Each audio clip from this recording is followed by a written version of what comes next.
The stars were invisible, swallowed by the luminous glow of the alien amphitheater. Tonight, Hen 7, a planet renowned throughout the galaxies for its towering glass and metal structures, was the grand stage for the most esteemed event in the Intergalactic Federation, the Symphony of Unity. This was not a mere music contest. It was a rare opportunity for beings from across the cosmos to blend their cultures in the universal language of sound. To play here meant performing for the most formidable figures in existence, judged by the Council of Empathy, a collection of advanced beings with an unparalleled mastery of emotion. Yet tonight, something truly extraordinary was taking place. Seated at a grand piano on stage was a human child, her fingers hovering just above the keys. She wore a simple white dress, her dark hair braided and trailing down her back, as though she were unaware of the colossal significance of this moment. Her eyes were covered with a blindfold. Surrounding her, the air thrummed with anticipation. A sea of alien faces, large, luminous eyes trained intently on her. Every member of the Council of Empathy stood in reverent silence. This child was an enigma. Lyra Valen had been blind from birth, yet stories on Earth spoke of how she felt the pull of the piano from an early age. Her talent was often described as miraculous, an unusual twist of genetics. But here, within the cosmic halls of Hen 7, her gift was something far beyond that, a riddle no one could solve. How could a blind human child create music that reached beyond stars and centuries? Behind her, the alien council exchanged thoughts in silence. They were tall, slender beings draped in shimmering silver suits, their greenish skin aglow under the stage lights. Their vast, dark eyes, windows of shared thought and feeling, remained fixed on Lyra. They needed no spoken words to communicate. Their collective thoughts resonated like an undercurrent throughout the hall. The human child can't fully grasp the gravity of this moment, thought S, the eldest council member, his long fingers subtly trembling as he gazed at Lyra's delicate figure. Or maybe that's the wonder of it, answered Brea, another council member, her mind sharp with intrigue. Perhaps she is simply a conduit, one that may surpass even us. Before Lyra sat the grand piano, gleaming like polished glass under the alien lights. This instrument had endured longer than some stars, each key shining in anticipation of her touch. Silence blanketed the space, thick and charged, as the vast audience, thousands of diverse beings from across the galaxies, waited for that first sound to break the stillness. Tonight had already seen performances beyond human comprehension. Creatures with countless arms plucking strings that hummed across dimensions, melodies woven from pulses of light, and frequencies discernible only to specific species. But all eyes now rested on the blind child, whose hands hovered over the keys, ready to reveal a mystery to the universe. No one had anticipated this. A blind human child seated at the piano, relying solely on her hands and heart to lead her. One of the judges, the tallest of the council, stepped forward. Known as Ozan, his reputation for fairness and insight was unparalleled. His large, almond-shaped eyes were trained on Lyra, sensing the subtle shift in the room, the anticipation thickening. Humans were known across the galaxy for their resilience and tenacity, but rarely for any mastery in the arts revered by the universe. This would be a mere spectacle, nothing more. Begin, Ozan's voice echoed telepathically throughout the hall, his commands steady and resolute. Lyra's delicate hands lowered to the keys. Her expression, despite her blindness, radiated a sense of profound purpose. There was no hesitation, no trace of fear. The first note she played was soft, but it swept through the hall like a gentle wave, reaching every corner, every listener. It was a note that carried loneliness, an ache that resonated with every soul in the room. As her fingers glided over the keys, something extraordinary began to unfold. The air around her shimmered, and the council members exchanged quick glances. Her music wasn't merely sound. It birthed light, waves of ethereal color pouring from the piano. The hall filled with hues of blue and silver, like the glimmers of a distant nebula, casting a soft glow over everything and everyone. The audience watched, transfixed, caught in a collective, silent breath. Then the melody emerged, a haunting tune that ebbed and flowed like ocean tides, yet held the weight of stars long gone. It was as though the piano spoke an ancient language, older than the universe itself. Lyra's hands moved with a grace that defied her lack of sight, each note intentional, every pause laced with meaning. Her music wove a story of lost worlds, of ancient battles fought and forgotten, of the fleeting lives of those who once chased the stars only to vanish in their light. The alien audience felt the music's gravity pressing upon them. Even the council members, beings known for their mastery over emotion, found themselves overwhelmed. Tears, so rare for their kind, began to well in their vast, luminous eyes. The eldest of the council, was overcome by a memory he had long buried, a memory of his own world before its fall, of the loss of an entire species. His his people and the weight of his failed leadership. The music reached into the depths of his mind, drawing this forgotten grief to the surface, leaving him to face it once more. Brea's mind flooded with images of her child, lost to a temporal storm many cycles ago, never to return. Each judge found themselves swept into memories of their deepest sorrows and most cherished joys, as though the music had unlocked the most hidden chambers of their souls. Yet still, Lyra continued to play. Her hands moved faster, the melody evolving from the shadows of sorrow to a brighter, more hopeful refrain. It filled the hall like the dawn after an endless night, lifting spirits with a radiant, unstoppable force. Colors, brilliant, vivid hues, swirled through the air, forming shapes and visions of distant galaxies and life blooming where once only emptiness lay. The music had become alive, a force of creation itself. Ozan, the council member most skeptical of all, took an involuntary step toward the stage, his eyes wide in awe. He could feel the music's power, its purity. What stunned him wasn't merely Lyra's gift. It was the realization that her blindness was no limitation, but rather the gift that allowed her to perceive what none of them could. He wondered, could it be that humanity, in its fragility and imperfections, had access to power his ancient race could never comprehend? As Lyra reached the crescendo, the hall pulsed with light, and the music's energy became almost tangible. The audience was no longer mere spectators. They were now entwined with the music itself. Time seemed to shift and bend, as if it danced to the rhythm of her song. The auditorium's walls flickered, as if they might dissolve into stardust at any moment. And then, with a final, gentle chord, the music ceased. Silence fell over the room like a blanket. The colors faded, and the lights dimmed as the audience sat in quiet wonder, absorbing what had just transpired. Lyra's hands rested gently on the keys, her face peaceful, as if unaware of the immense impact her music had made on every being present. For a long, still moment, no one moved. The Council of Empathy stood rooted, their minds spinning from the profound experience they had just undergone. The audience remained quiet, letting the depth of the performance settle in. Finally, Ozan spoke, his voice low and reverent. "She sees more than we ever will." Then, the room erupted in applause, not the restrained clapping of a formal gathering, but a thunderous, awed ovation.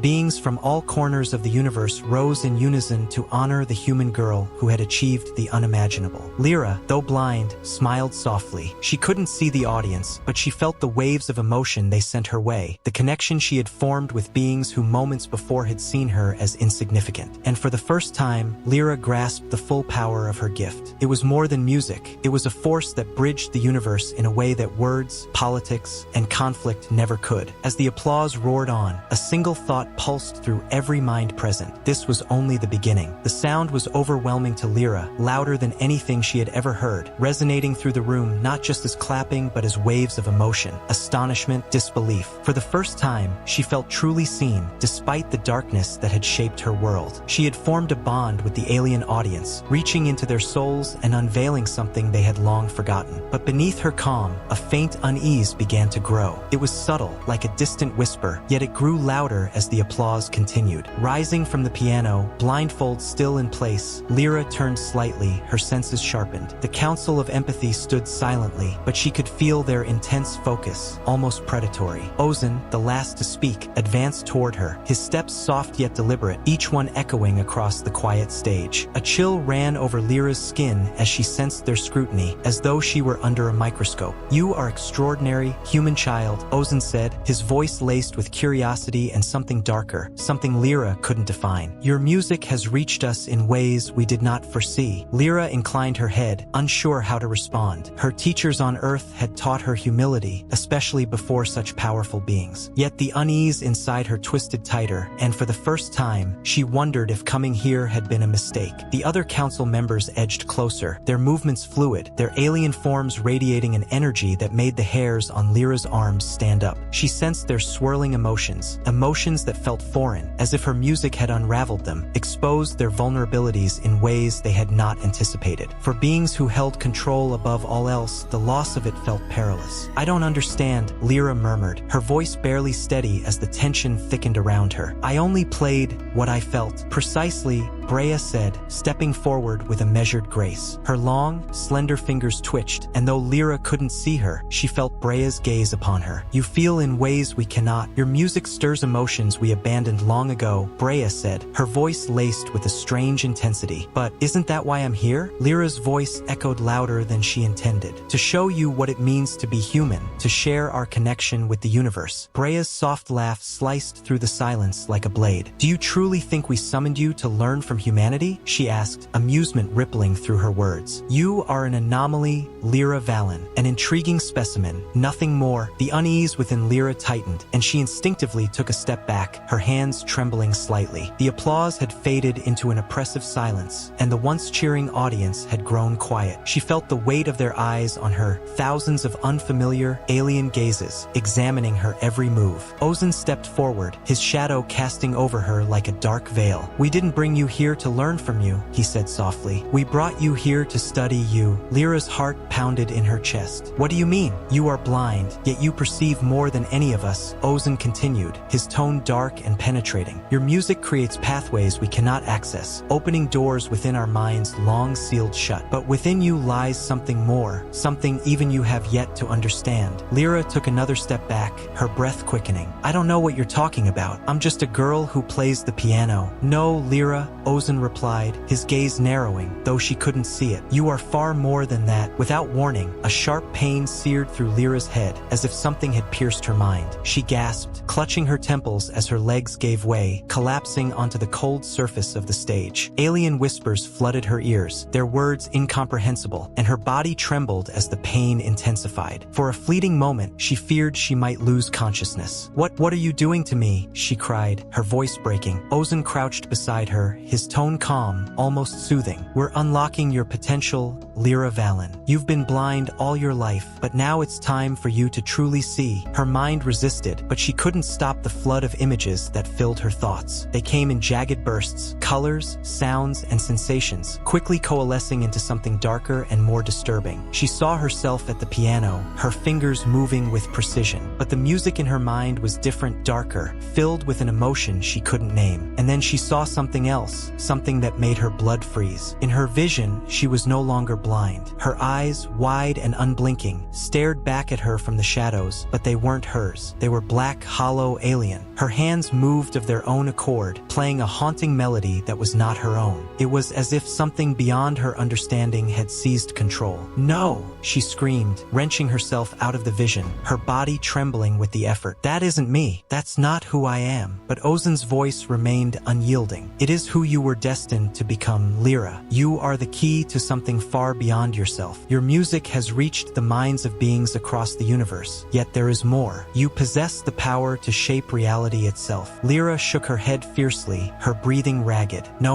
I'm just a pianist. Ozen's hand clamped down on her shoulder, cold and unyielding. You are the symphony, Lyra, the song of creation itself. Sight isn't needed to understand that, but Lyra shoved him away, her voice rising in desperation. I don't want this. I never asked for any of this. For a moment, the council fell silent. Then, Brea's voice cut through the stillness, sharp and unfeeling. Do you think we care about what you want, human? Your wishes mean nothing. You have been chosen, and you will fulfill your role. The words struck deep, and Lyra felt the weight of them bearing down on her. She had always seen her music as a gift, something that brought light into the world. Now it felt like a curse, twisted into something dark and manipulative. Her mind raced, searching for understanding. How had she come to this point? How had she become a piece in this cosmic game? The unease within her churned into a wave of nausea, and she fought to maintain control. I won't do it, she whispered, her voice raw but resolute. I refuse to be your tool. Ozen's smile was cold and devoid of warmth. You don't have a choice, Lyra. None of us do. In that instant, something snapped inside her. The blindfold she had once worn as a mark of resilience, of her ability to transcend her limitations, now felt like a shackle. She tore it off, her hands shaking. Darkness still enveloped her, but she no longer cared. I don't need to see to know that what you're doing is wrong, she declared, her voice steadier now, fueled by a fierce resolve. You may control my body, but you will never control my mind. Brea's laughter echoed through the room, hollow and almost sorrowful. Oh, child, she said, her voice laced with cold pity. You think you still have control? That you can defy the inevitable? Brea's voice dripped with disdain, but Lyra remained steady. She had battled doubt her entire life, life. And though this challenge was unlike anything she'd ever faced, she refused to let these beings break her. The weight of the truth they had revealed was crushing, but it also sparked something within her, something stronger than fear.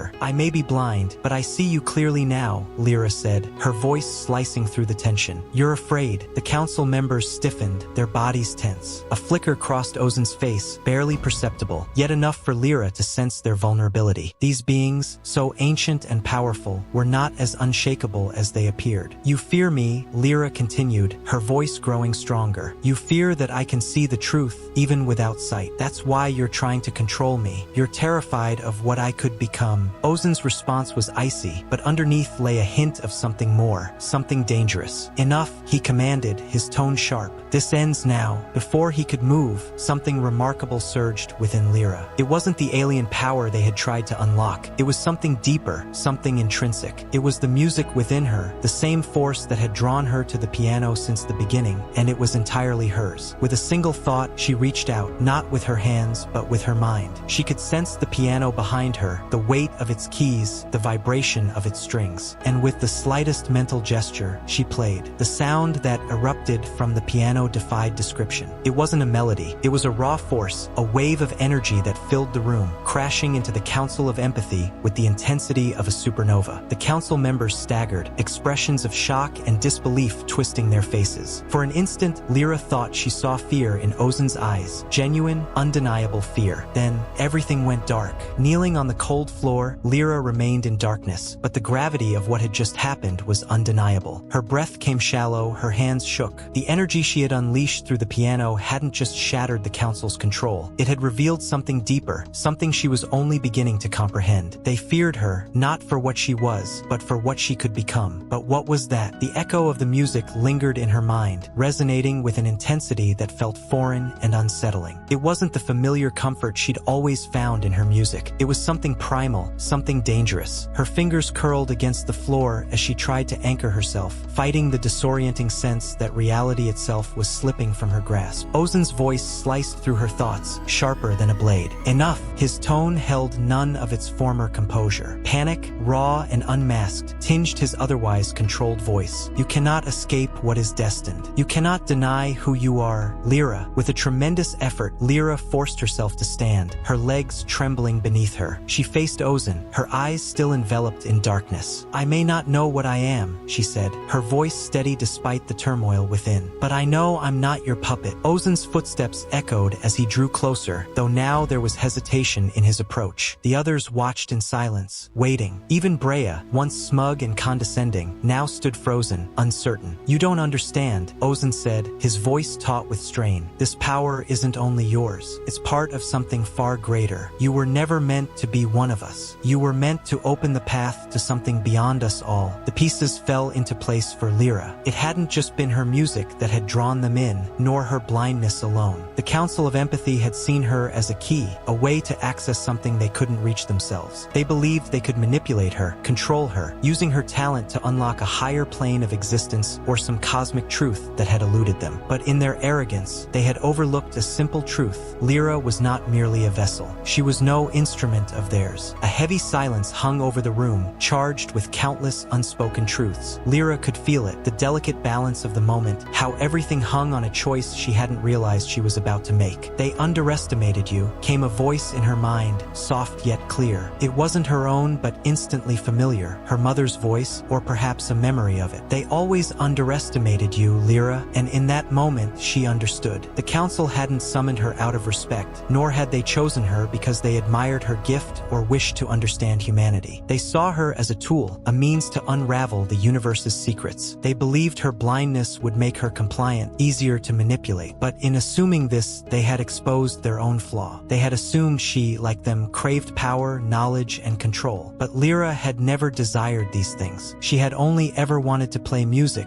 to find connection, not control. The revelation felt like a door opening. In the darkness of her mind, she saw the truth. Her music's power wasn't in unlocking new realms. It was in forcing others to confront who they truly were. And that was what the council feared most. They claimed to have transcended emotion emotions, to have outgrown vulnerability, but they could not escape the fear of facing themselves. Lyra straightened, her body weak but her mind razor-sharp. She turned toward where she knew Ozen stood, resolute. "You thought you could control me because you assumed I was like you," Lyra said, her voice echoing across the vast chamber. "But I'm not." She stepped forward, her bare feet silent on the cold floor. Despite their power, the alien judges seemed to shrink back, as though the very air around her had become something they could no longer touch. Ozen's voice quivered with a mixture of rage and fear. "You have no idea what you're dealing with, child. You're meddling with forces beyond your understanding." Lyra shook her head. "No, it's you who doesn't understand. My music doesn't give me control over others. It empowers them. That's what scares you. That's why you brought me here." The truth washed over her like a tidal wave,